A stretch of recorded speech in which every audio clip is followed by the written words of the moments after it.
Assalamualaikum warahmatullahi wabarakatuh. Salam sejahtera untuk kita semua.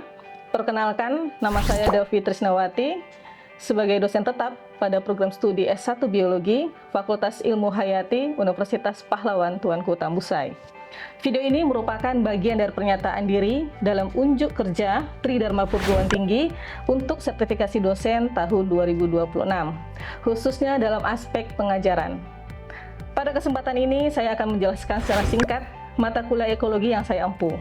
Mata kuliah ini dirancang untuk menguasai prinsip-prinsip biologi, sumber daya hayati, dan tentunya lingkungan. Selanjutnya, menyusun deskripsi saintifik hasil kajian dalam bentuk laporan tugas akhir serta mampu memanfaatkan, mengembangkan, dan melestarikan sumber daya hayati secara berkelanjutan berbasis kearifan lokal atau local wisdom. Adapun capaian mata kuliah ekologi diantaranya yaitu mahasiswa mampu menjelaskan ruang lingkup ekologi.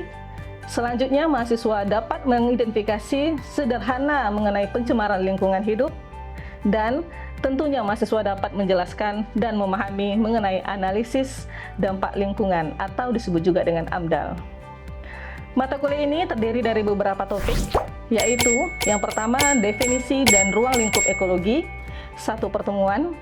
Selanjutnya konsep ekologi, habitat, dan niche, 2 pertemuan.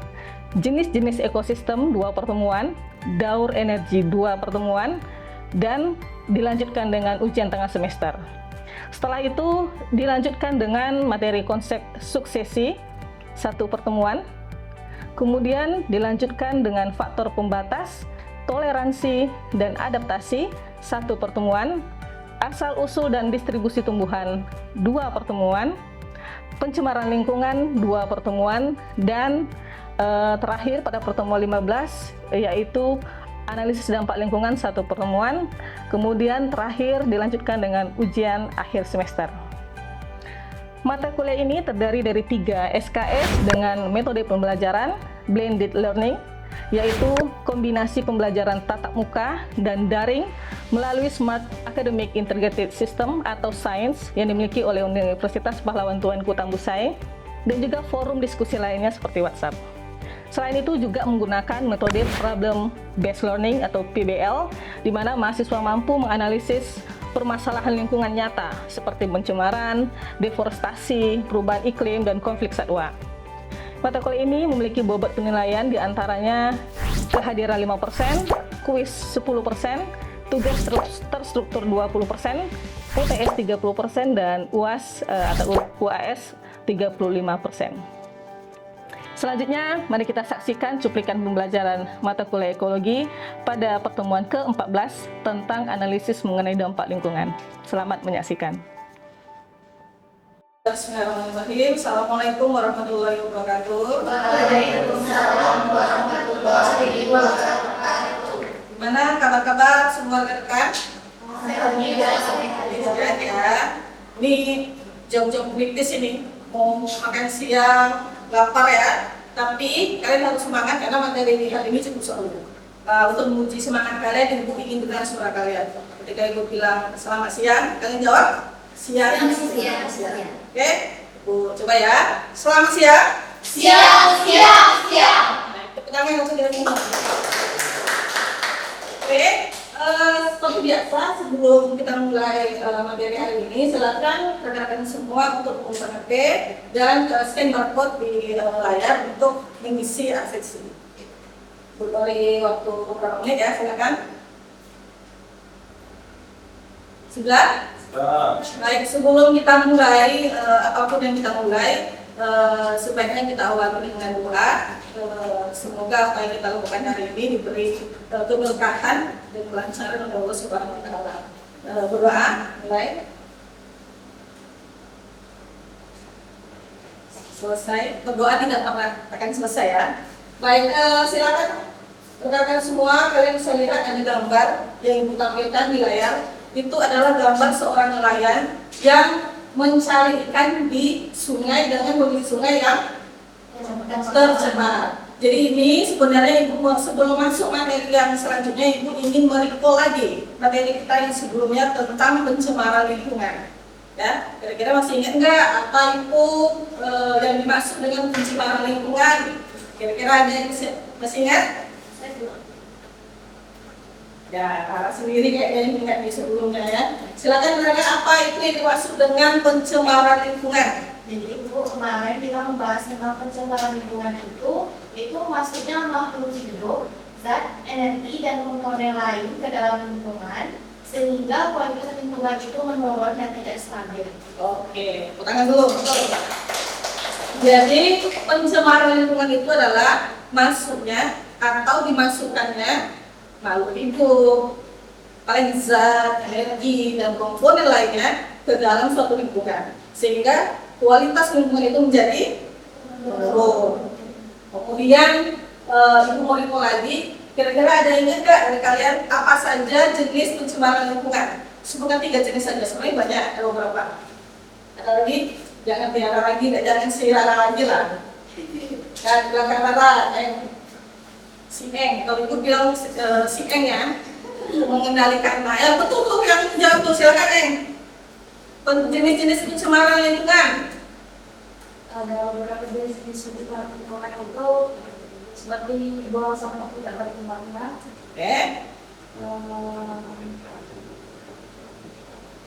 penggunaan pestisida berlebihan, dan penggunaan sabun berlebihan. Sabun berlebihan itu penyebab dari pencemaran lingkungan. Sekarang pertanyaannya jenis apa saja pencemaran lingkungan itu? Ya, si Randy. Ini cowok satu-satunya nih, silakan Randy. Ada Pencemaran air, udara, tanah. Nah, harusnya Eng itu bisa jawab karena Eng itu kan pengendali air, tanah, udara, api juga kan? Api itu penyebab pencemaran udara, ya. Nah, jadi itu 3 jenis pencemaran lingkungan, ada air, tanah, udara, gampang karena kan kita bisa lihat di sekitar kita. Kemudian kira-kira kalau sudah tercemar dari 3 jenis itu apa yang terjadi? Apa pengaruh atau dampak yang terjadi ketika pencemaran itu terjadi, misalnya dengan pengaruh kesehatan masyarakat, kerugian lingkungan dan seterusnya. Silakan. Banjir. Ini kayaknya lumayan sering banjir nih. Jadi terdampak korban ya, korban banjir. Apa lagi? Ini kesehatan masyarakat. Tadi itu berarti berhubungan dengan kualitas lingkungan dan lingkungan hayati. Apa lagi? Perubahan iklim. Terasa nggak panas sekarang ya? Nah, tadi konstruksi. Ini adalah kawasan industri sedang beroperasi. Kalian lihat kondisinya seperti apa? Ada colong-colong asap, kemudian lalu lintas, ya, kemudian ada limbah-limbah yang dikeluarkan. Selain dari sisi positifnya tadi ya. Nah, kira-kira dari dampak positif dan negatif, kalau positif itu dipertahankan ya, kalau bisa ditingkatkan. Kalau dampak negatif itu diapain tuh kira-kira? Biarkan aja kan? Dikurangi. Apalagi? Bagusnya dicegah, dampaknya itu bagusnya pencegahnya di awal atau di setelah terjadi? Di awal. Ya, jadi perencanaan itu penting ya. Perencanaan itu berarti kita mencegah sebelum terjadi. Sedia payung sebelum hujan. Nah, itu dia. Oke. Kemudian dokumen apa yang kira-kira penting untuk mencegah dampak-dampak negatif itu ketika kita berencana untuk membangun usaha atau membangun pembangunan yang sangat besar, itu kira-kira dokumen apa yang kita butuhkan? Jadi ada dokumennya itu namanya AMDAL, dokumen AMDAL. Ada pernah dengar nggak sebelumnya? Apa itu dokumen AMDAL? Nah, silakan yang mau tahu, yang mau jelaskan tentang apa itu AMDAL. Pernah tapi nggak bisa jelaskan. Dengar aja ya. Itu kok menjawab. Karena Kalau yang pernah dengar, AMDAL itu seperti instrumen untuk mengidentifikasi atau memprediksi dan mengevaluasi dampak lingkungan. oke, jadi AMDAL itu analisis. Jadi pernah dengar ya, AMDAL.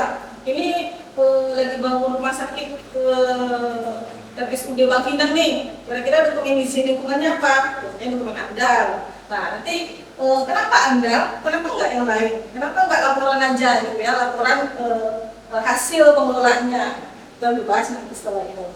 Jadi sebenarnya AMDAL itu bukan alat serbaguna untuk menyelesaikan segala persoalan lingkungan hidup. Banyak sekali dokumen yang bisa menyelesaikan masalah lingkungan hidup. Salah satunya adalah KLAS. KLAS adalah kajian lingkungan hidup strategis. Satu kali lagi, KLAS adalah itu juga sekarang kalau di beberapa daerah, beberapa dinas ya, semuanya lah, seluruh Indonesia itu harus menyusun dokumen KLAS. Baik itu KLAS RT RW, KLAS PJM, ada KLAS RDTR dan seterusnya. Nah, sekarang kita fokus sama warna kuning ini, AMDAL ya, AMDAL dan KPR.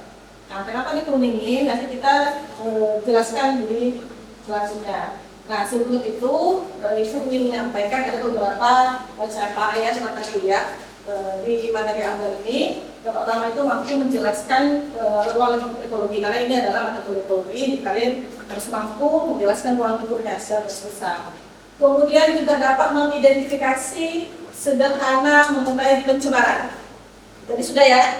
Ibu anggap itu close karena pencemaran sudah kita pelajari minggu sebelumnya. Kemudian, nah ini yang selanjutnya itu adalah menjelaskan dan memahami mengenai analisis dampak lingkungan. Nah ini beberapa tujuan. Salah satunya adalah mampu menjelaskan pengertian AMDAL, KRUPL, SPPL, kemudian juga mampu untuk memahami fungsi dan manfaat AMDAL. Kemudian bagaimana metodologi AMDAL, penyusunan AMDAL, sehingga nanti ada keputusan ya, surat keputusan kemudian. Kemudian ini tentu rekan semua harus memiliki bersikap teliti, tanggung jawab dan bekerja sama dengan tim. Karena nanti setelah ini akan ada tugas ya. Oke. Nah, dalam AMDAL ini ada konsep atau prinsip dasar pelindungan dan pengelolaan lingkungan hidup, yaitu kita harus menjaga lingkungan hidup dari udara, air, dan tanah, supaya ekosistemnya terjaga. Ini ekologinya, ekosistem kita ini harus terjaga. Kemudian, jadi sebenarnya tadi itu singkatan resmi dan dampak lingkungan hidup. Sebenarnya ada kata kuncinya, itu adalah dampak penting. Jadi dampaknya itu harus penting, ya. Dampak penting lingkungan hidup dari suatu usaha dan atau kegiatan yang akan direncanakan. Kalau UKLPL itu adalah upaya pengelolaan dan pemantauan lingkungan hidup. Biasanya lebih kecil dari bawah. Kemudian ada SPPL. SPPL itu biasanya surat pernyataan oleh penanggung jawab untuk mengelola atau memantau rencana usaha. Biasanya lebih kecil gitu. Apakah itu rumah makan Padang atau salon yang mungkin lumayan besar, itu dari SPPL. Jadi rekan-rekan semua dalam subdomain AMDAL itu ada namanya roda lingkungan hidup. Jadi roda lingkungan hidup itu terbagi beberapa komponen yang harus kita tahu. Yang pertama itu adalah komponen geologi, fisik, kimia. Kemudian ada komponen apa lagi ya, ada yang tahu? Ada komponen biologi. Nah ini dia, biologi itu masuk ke dalam jurusan kita. Dan terakhir ada Kesmas. Jadi ini adalah rona-rona lingkungan hidup yang harus kita tahu dalam unsur AMDAL. Jadi biologi, fisika, kimia ini adalah bagaimana kondisi lingkungan hidupnya, seperti kualitas udara, bangkitan lalu lintas, kemudian topologinya seperti apa, kelerengannya seperti apa, dan seterusnya. Kemudian ada biologi. Kalau biologi biasanya yang kita bahas di dalam dokumen AMDAL itu adalah flora fauna ya, ada vegetasi, ada satwa. Jadi nanti biasanya kalau misalnya kondisi rencana usaha atau kegiatan berdekatan dengan air sungai, biasanya kita mengambil sampel plankton, bentos, dan ekor. Itu juga penting sebagai bioindikator. Dan yang terakhir ada roda lingkungan sosial, ekonomi, budaya, dan kesehatan masyarakat. Ini penting. Ini kalau misalnya tidak ada, itu akan mengaruh terhadap persepsi masyarakat nanti.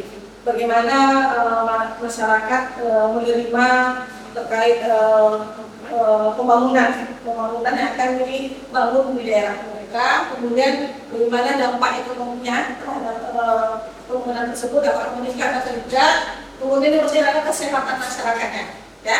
Ketika nanti pembangunan itu dibangun ternyata ada masyarakat yang banyak menderita penyakit, itu juga perlu diperhatikan apakah penyakit itu berasal dari pembangunan yang sedang beroperasi tersebut. Oke? Nah, bagaimana seandainya misalnya ada bangunan yang sudah berdiri tapi tidak ada isi lingkungannya, tidak ada amdalnya. Ya, karena mungkin amdalnya belum ada peraturannya dulu ya, mungkin di tahun 80 mungkin dibangunnya biasanya itu kampus gitu ya. Nah, itu biasanya kita dokumen yang harus adalah dokumen evaluasi lingkungan itu. Nah, kemudian kalau dia misalnya masuk di LPL, upaya pengelolaan dan pemantauan, dia adalah dokumen pengelolaan lingkungan hidup. Jika seandainya sudah keterlanjuran, jadi sudah ada bangunan tapi belum punya amdal. Jadi amdal itu dia ngurus amdal dulu, baru dibangun lingkungannya. Tapi kalau sudah keterlanjuran tadi, itu ngurusnya evaluasi dan DPLH. Ya. Kemudian fungsi dan manfaatnya tentu semuanya harus terlibat stakeholder-nya, jadi masyarakat, dinas, kemudian stakeholder lain itu harus terlibat dalam pengambilan keputusan untuk analisis mengenai dampak lingkungan ini. Kemudian AMDAL ini sebenarnya sangat dinamis, peraturannya sangat banyak. Sampai saat ini aja itu peraturannya itu ada yang terbaru. Nah, peraturan terbaru itu adalah PP 22 tahun 2021. Jadi kalau ingin menyusun AMDAL harus mendalami, harus mengkaji peraturan ini. Coba dicatat ya, peraturan PP 22 tahun 2021 tentang PPLK. Nah, AMDAL ini bagaimana kita menentukan apakah pembangunan ini atau rencana usaha ini termasuk AMDAL atau tidak? Ada namanya penapisan. Nah, sekarang sudah ada sistem informasi digital yang namanya AMDALNet. Kita bisa tulis di Google AMDALNet. Kita masukkan itu besaran yang akan kita bangun, luasan dan seterusnya. Nanti akan muncul ini termasuk ke dalam AMDAL, gitu ya. Karena dengan luasannya atau mungkin bersinggungan dengan kawasan lindung. Dan banyak syarat-syaratnya itu. Banyak kalau berbatasan dengan kawasan lindung atau bersinggungan dia masuk AMDAL. Kalau luasannya misalnya ada kawasan tertentu, kalau dia terlalu besar nanti ada peraturannya itu masuk AMDAL. Seandainya tidak masuk AMDAL masuk mana? Masuk di bawahnya UKL, UPL, ya. Nah, tujuan sebenarnya apa untuk menyusun AMDAL? Memastikan tadi mencegah lingkungan hidup pencemaran tadi, kemudian untuk mendapatkan satu surat kelayakan lingkungan hidup. Kalau dia tidak layak, itu tidak boleh membangun, jadi tidak boleh ancang dulu, ya. Jadi harus mendapatkan surat kelayakan lingkungan hidup. Adakah yang didapat? Ada. Jadi yang terdapat itu biasanya banyak hal, banyak faktor. Bisa jadi penolakan dari sosial masyarakat atau mungkin memang tidak sesuai, terlalu banyak dampak negatifnya, itu bisa jadi ada penolakan atau tidak puas terhadap lingkungan. Baik rekan-rekan semua, ini adalah literatur yang kita gunakan, ya. Silakan dibaca. Apalagi sekarang bisa cari di internet tentang AMDAL, banyak sekali contoh-contohnya. Kalian bisa baca beberapa buku. Nah, untuk itu Ibu ingin lihat seberapa ingatkah kalian tentang materi yang baru saya Ibu sampaikan. Silakan di scan lagi, HP-nya dikeluarin, scan barcode-nya. Ini adalah post-test masih mumpung masih ada ya. Oke, silakan. Nah, ini adalah terakhir ya. Ibu ingin tahu seberapa pengetahuan kalian, analisis kalian terkait AMDAL. Dibagi kelompok nanti 2 kelompok saja. Jadi dibagi satu kelompok membahas tentang jalan tol, ya, dampak negatif, dampak positifnya. Kemudian kira-kira cari informasi tentang jalan tol, luasannya, panjangnya, bagaimana dampak-dampak lainnya. Kemudian satu lagi tentang rumah sakit, ya. Nanti bagaimana dampak-dampaknya. Nah, ini nanti kalian analisis minggu depan kita akan coba presentasinya dari masing-masing kelompok. Ingin tahu kalian seberapa jauh pemahaman kalian tentang aduan. Baik, sebelum tutup ada yang mau ditanyakan? Ini ada kata-kata bijak tentang hubungan hidup. Apa itu? Ancaman terbesar bagi planet kita adalah apa ancamannya? Keinginan bahwa orang lain yang akan menyelamatkannya. Jadi kita jalan kan nanti buang sampah aja kan, nanti kan ada orang lain, ada pemerintah kan yang tidak menyelamatkan. Jadi itu kata-kata yang sebenarnya tidak boleh. Kita dari diri kita dulu. Jadi kita tidak buang sampah, satu orang, dua orang, atau sampai 20 orang. Ketika dia tidak buang sampah, insya Allah nanti banjir yang terjadi di kampung kalian itu enggak teratasi. Jadi tidak ada terjadi gitu dulu ya. Oke. Kalau tidak ada, terima kasih. Hari ini Ibu ucapkan Ibu Ayuri dengan Assalamualaikum warahmatullahi wabarakatuh. Waalaikumsalam warahmatullahi wabarakatuh. Baru saja kita menyaksikan proses pengajaran bersama mahasiswa biologi pada pertemuan ke-14 yang berfokus pada topik analisis mengenai dampak lingkungan hidup dan pencemaran lingkungan hidup. Pada pertemuan selanjutnya, mahasiswa diminta untuk menyiapkan tugas proyek dan presentasi kelompok. Terima kasih saya ucapkan kepada Kemendikbud Saintek melalui Direktorat Jenderal Pendidikan Tinggi, LLDikti Wilayah 17, Provinsi Riau, dan Provinsi Kepulauan Riau, serta seluruh tim sertifikasi dosen 2026 atas kesempatan dan dukungannya.